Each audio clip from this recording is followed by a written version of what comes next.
All right, so today we're going to be analyzing displacement time graphs. Here are our objectives. Find magnitude of displacement. We're going to contrast that with finding the distance, magnitude of distance. We're going to learn what a time interval is. We're going to look for periods of rest or velocity equals 0. Calculate magnitude of velocity at least by slope. Okay, so here's a graph that we're going to be working on.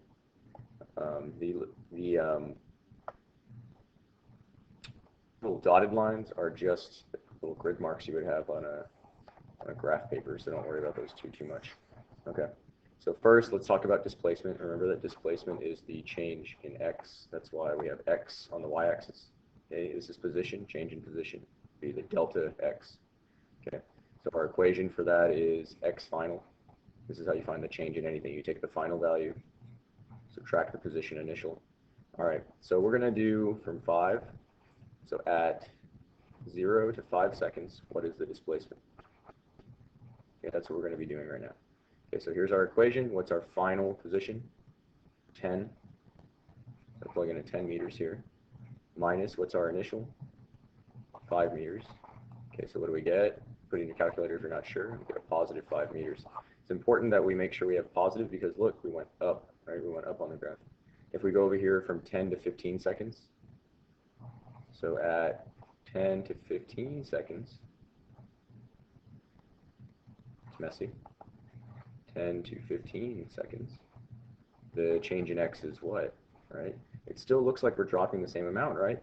But look this time. Now we're going to start at 5 meters, and we're going to subtract our initial, which was 10. And if you put that in the calculator, you get negative 5 meters. We lost 5 meters of position, or we came back towards the origin, 5 meters. Okay. Now, if we did distance, on the other hand, this is the important thing about distance. Since distance is a scalar quantity, it doesn't care about the direction, we're always keeping everything positive. It is the absolute value, okay, absolute value of displacement. Okay, so you can never have a negative value for distance. So right here, what would be the distance from 10 to 15 seconds? It's not negative 5 meters, it's just the absolute value of negative 5 meters.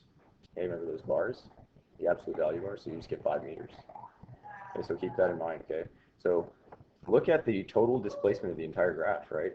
So from 0 to 17 seconds, what was the displacement? We start out at 2, or so our change in x would be final minus initial, right? So our final is 2 meters. And our initial was 5 meters, right? So we end up getting a negative 3 meters, right? We lost 3 meters. Even though we traveled all over the place, we lost 3 meters, okay? The distance, though, you'd have to add up each one of these. So 5, another 5, so that's 10. And then right here, another 3 meters. So you would have a 13-meter distance, right? That would be your total distance. So you see the difference there between the vector and the scalar quantities, right? Okay. Now, I'm going to go ahead and copy this, and I'm going to erase all that stuff. Let's see.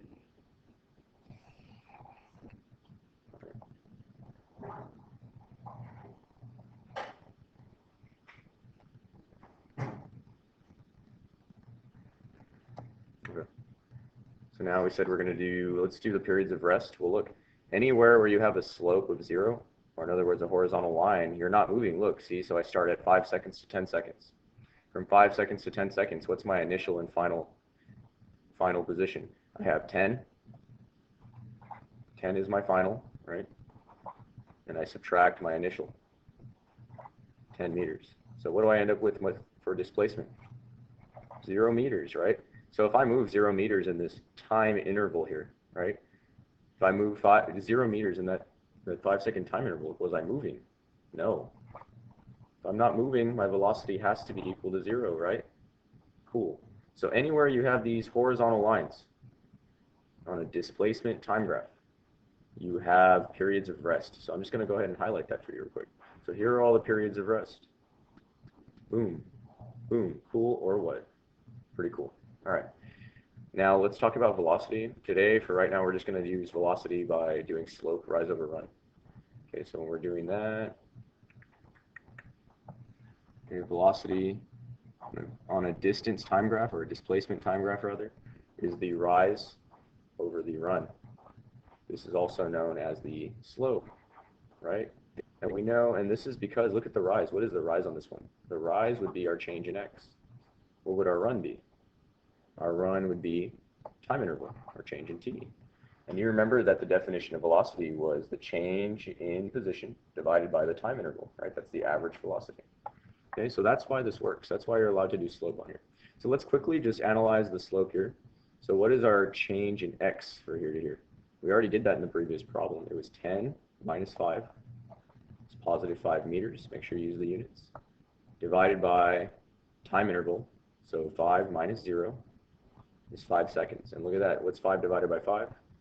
1. And then we keep the units. They don't cancel out. 1 meter per second. Okay, so that's how you do the velocity there. Now watch this. Let's go over here from 10 to 15 seconds. The time interval is 15 minus 10. So we got 5 seconds, right? This is 5 seconds right here. That's how you would calculate a time interval. All right. This time, though, we're starting at our final position is 5 meters minus 10 meters. So that's negative 5 meters divided by 5 seconds. Okay. So now it's negative 5 divided by 5, and if you're not sure about that, I would always check that calculator. Don't make a mistake with something as easy as this. If you have a calculator, check yourself. So that's negative 1. The units stay meters per second. So you see how we had a negative velocity? Okay. So you knew this from when we practiced the lab the other day, because we have uphill is positive velocity, downhill negative velocity. But this is how you do it with the slope. Okay, this is why it works. All right. Just keep in mind that the slope works because it matches the definition of velocity, which is change in position divided by the time interval. All right, so let's see if we covered everything. All right, so you know how to do displacement, you know how to find the time interval. You looked for the periods of rest, right? Flat slope. Calculate the magnitude and velocity 2 different ways. We did both, and we calculated the distance and the displacement. All right, good job.